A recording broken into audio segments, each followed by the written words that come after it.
will be talking about the theories of rural settlement and finally the concept of rural-urban fringe. So first let's start with the theories of rural settlement.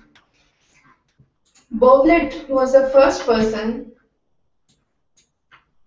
who gave the concept of settlement theories. Now he gave classic 4 stages of settlement. The first stage, you have individual settlements.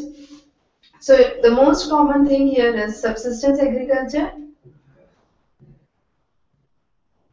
You have low agriculture productivity. Then the most common method is barter system. So it's exchange of goods and commodities in the first stage. So you have the individual patches of land. What happens in the stage 2 is all the residences club together. The houses become clubbed.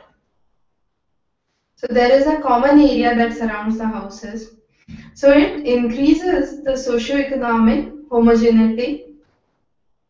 So the population becomes much more homogeneous. Agriculture production increases in the second stage, and it is much more better for security purposes because since all of them are living together, they have much more faith that they can combat any enemy that is coming up. Finally is the stage 3.